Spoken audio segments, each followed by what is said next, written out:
नमस्कार, आप सभी का इस चैनल पर स्वागत है। अशोक जी नमस्कार। नमस्ते जी। आज का हमारा प्रश्न महिला सशक्तिकरण से रिलेटेड है, महिला संरक्षण से रिलेटेड है। मैं ये पूछना चाहूंगी कि महिलाएं परिवाद कैसे फाइल कर सकती हैं?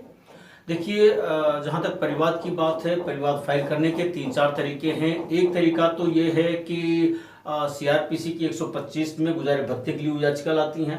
दूसरा ये है कि जो घरेलू हिंसा से महिलाओं का संरक्षण अधिनियम है उसके अधीन धारा 12 के अधीन वो परिवाद लाती हैं। अगर उनके साथ किसी और तरह का अपराध हो रहा है तो क्रिमिनल कोर्ट में ही परिवाद ला सकती हैं वो।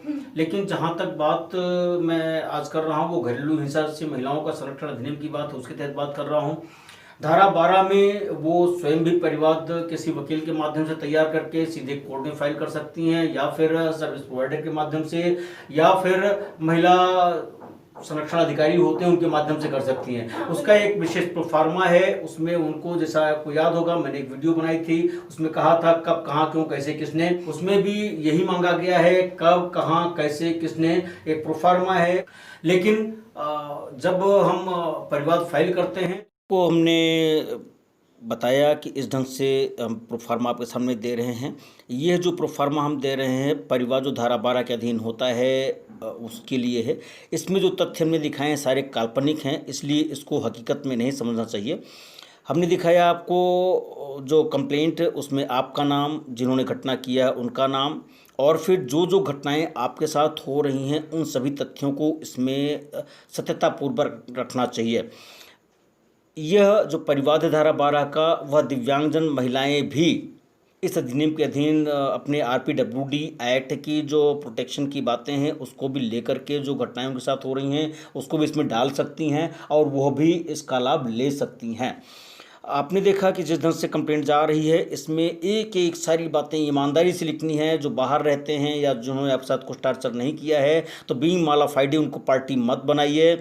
आपके खर्चे कितने होते हैं, बच्चे खर्चा कितना होता है, पढ़ाई पर खर्चा कितना होता है, यातायात का खर्चा कितना होता है, दवा का खर्चा कितना होता है, अगर आप किराए पर रह रहे हैं तो भाड़ा कितना देते हैं, बिजली का बिल कितना देते हैं, हाउस टैक्स कितना देते हैं, इन सारी बातों का भी उल्लेख पूर्णतया होना चाहिए। चूँकि अंतरिम रूप में धारा 23 की जो दरख्वास्त होती है इसमें सम्मिलित हो जाती है। अगर आप कहीं कमाते हैं उस तथ्य को मत छिपाइए। अगर आपको कहीं 125 में या 498 का मुकदमा हुआ है, डिक्री हुई या जो भी आदेश हुए हैं उनको भी आपको इसमें दिखाना चाहिए। अगर आपने महिला कल्याण विभाग में भी कोई काउंसलिंग के लिए या सुलह समझौते के लिए एप्लीकेशन दिया है, कोई बात करी है, तो उसको भी आपको इसमें शामिल करना चाहिए, दिखाना चाहिए। कोई भी तथ्य आपको छुपाना नहीं चाहिए, चूँकि तथ्यों का छिपाना आपके मुकदमे को कमज़ोर करता है। बायस होके कोई बात नहीं कहनी चाहिए, क्योंकि संबंध हमेशा के लिए होते हैं। पति जितना करता है, जो आपके साथ घटनाएं करता है, सिर्फ उतना ही लिखिए। बच्चों को भी जो होता है वही उतना लिखिए। ज़्यादातर होता है कि सासू माँ, ननद, भौजाई, मामी, नानी, बुआ सबको पार्टी बना देते हैं, तो इससे हमको बचना चाहिए। अगर महिलाएं जो आ रही हैं परिवाद में अगर ऐसा करती हैं तो कहीं ना कहीं उनके परिवाद को झटका लगता है और अंत में सत्यापन करते हुए आपका ये परिवाद अपने में पूर्ण हो जाता है। तो उसके बाद फिर नोटिस जाती हैं। अगर कोर्ट चाहे तो इस पर महिला संरक्षण अधिकारी की रिपोर्ट भी मंगवा सकता है, और रिपोर्ट अगर आ जाती है तो कंप्लेंट का डिस्पोजल करते समय जो अदालत होगी वो उसको कंसीडर करेगी, उस पर अपनी फाइंडिंग्स भी देगी। जहाँ तक परिवाद की बात है तो परिवाद में उनको रहने के लिए, खाने के लिए, दवा के लिए, कपड़े के लिए, बच्चों की पढ़ाई के लिए और तरह तरह से जितने खर्चे उनके होते हैं उसके लिए भी वो क्लेम कर सकती हैं।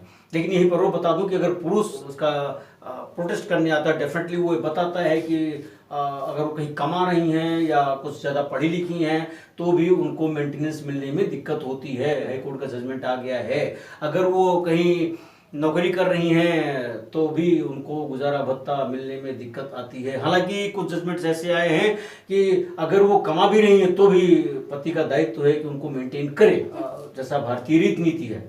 आगे हम और भी चर्चा इस पर करेंगे, पिटीशन में क्या क्या कंटेंट होने चाहिए। चूंकि यहाँ पर बताऊं मैं, ह्यूमन राइट भी पुरुष का होता है। जैसे महिला का अधिकार है वैसे पुरुष का भी अधिकार है। ये अलग बात है कि जो कानून है उसमें पुरुषों की बात नहीं की गई है, बहुत सारे पुरुष से प्रताड़ित भी होते हैं, परंतु जितने भी कानून हैं आपको याद होगा ऑनरेबल जस्टिस मार्कंडे काटजू का वो जजमेंट, जब इलाहाबाद हाई कोर्ट में वो जस्टिस थे तो उन्होंने जजमेंट दिया था, और चूंकि 78-79 के सेशन में जो ह्यूमन राइट चार्टर है उस पर भारत ने हस्ताक्षर किए हैं, इसलिए जो भी कानून अब उनका इंटरप्रिटेशन होता है, धाराओं का इंटरप्रिटेशन होता है, वो उसकी लाइट में होता है। तो यहाँ पर पुरुषों के भी अधिकार कुछ हैं, हम उनकी भी साथ साथ चर्चा करते रहेंगे। इसलिए ये सिर्फ महिला सशक्तिकरण की वीडियो नहीं है, बल्कि पुरुष और महिला दोनों के लिए समान रूप से उपयोगी रहेगा, दोनों इसको देख सकते हैं।